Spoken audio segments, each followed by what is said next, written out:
Welcome to the official YouTube channel for the Colin Cowherd Podcast. Go on, hit the subscribe button. There you go, right down there. If you want to be among the first to hear my weekly takes, NFL, college football, more, right there.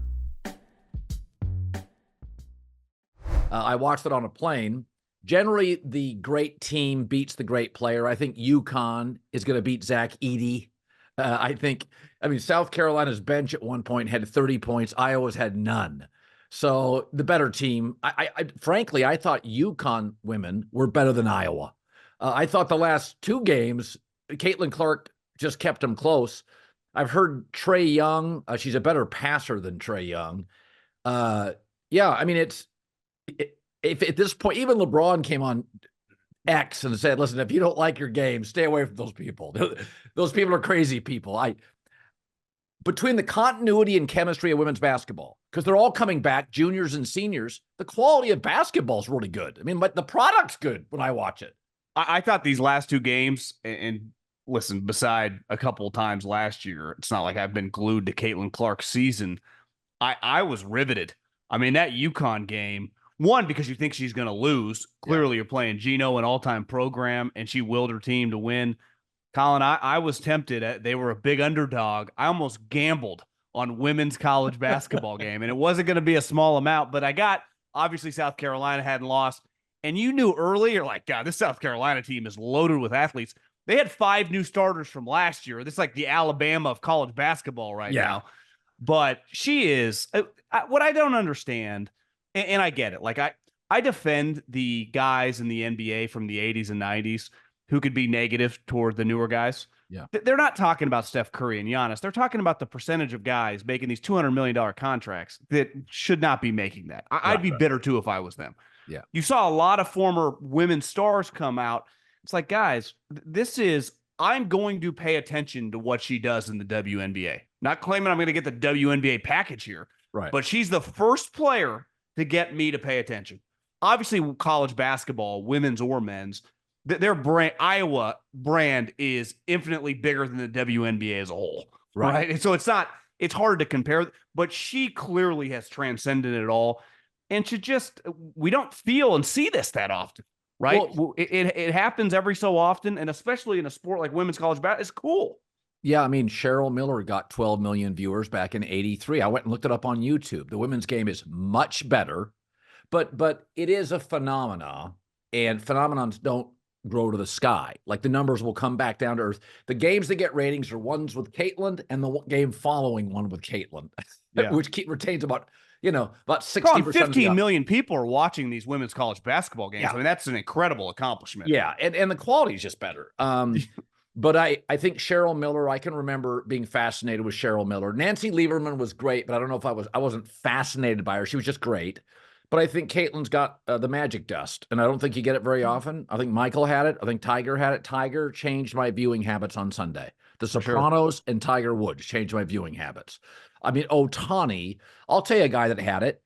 I don't know how long he had it, but when Jose Canseco, all the steroid rumors came into Major League Baseball, I can remember getting off a plane in San Diego, going down to the luggage carousel, go down the escalator, and everybody's gathered around the bar. And I'm like, what is, more 5 deep at an airport, luggage. Jose Canseco was at the plate. And I can remember going to a Mariners game. I got great seats, like A1, 2, 3, 4. And the A's were in town. Mariner games didn't sell out back then. There were 50,000 people in the ugly Kingdom. So there are, for various reasons, some people are controversial. Conor McGregor, Jose Canseco. But I think she falls under, it's magical. It just doesn't look, she missed a shot today, but she took a step back. I'm like, that's a 28-foot shot. That's Steph and only Steph's range. Well, I think when Steph did that at Davidson, it was unlike anything we'd ever seen. And obviously he went on to become, a top 10 player of all time. But it was clear, like, I've never quite seen anything like this. And maybe this has happened in women's college basketball to some form or fashion before, but people weren't watching. Like, that's not being mean or anything. That's just a fact. Yeah. And for whatever reason, this girl got people. And my mom, I'm driving around today. I see random people walking around with Iowa t-shirts all over Scottsdale. It is John, it's a powerful thing. I mean, I don't know what else to say. yeah, I was flying back from Chicago, so the game started, and then at halftime, that was about the time that I could board the flight. But I was sitting there in the lounge, and I looked over, and every single person was on their phone watching the game. And I went to grab something to eat, and I just kind of looked at everybody. Everybody. You don't see that in the NBA playoffs. You see it in the NFL, where I can literally drive down the street in Los Angeles, and if I could see inside houses on a Sunday night or a Saturday night with the NFL playoffs, everybody's watching. Like every television in LA, sometimes a dispassionate football town, everybody's watching. Everybody in the lounge I was in. 2 men, women, young, old. So if it got 24 million people, I would not be shocked. I think there's something that resonates with people. I mean, Tiger's a good example. I mean, Phil Knight was following his career in high school, right? I mean, Peyton Manning could have gone wherever he wanted in high school. Steph Curry, remember, couldn't even get recruited to his dad's alma mater, Virginia Tech. Now, Caden Clark, I think, was a different level high school project, but like Gino wouldn't call her back.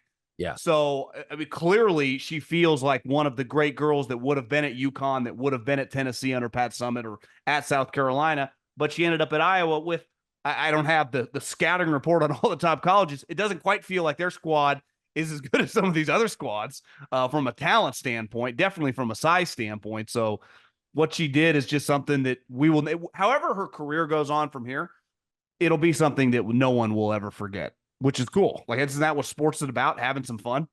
Well, yeah, I mean, it's what boxing needs. You know, boxing's been dying. Ali, Tyson, they just don't have anybody. No. And you know, the great male athletes aren't going into boxing. If they want to fight, they go UFC. For sure. But it's just you don't get these stories very often. You get them. I mean, I can count, you know, 2 hands in my lifetime. I mean, as good as Phil Mickelson is, and he drives me to a TV, but I'm a sportscaster. Tiger was different. I always said my late mother, didn't know sport. She was from Great Britain. She had no idea who Derek Jeter was. She knew who A-Rod was. That's a superstar. Yeah. Sports fans, you know, they know who Josh Allen is. My mom knew who Brett Favre was, or Peyton Manning was, or Tom Brady was. There's a big difference between, there's a lot of good basketball. Sue Bird. I mean, there's been like dominant players before. For sure. Like, yeah, Caitlin Clark's different. That's a comment. That's a whole different ballgame.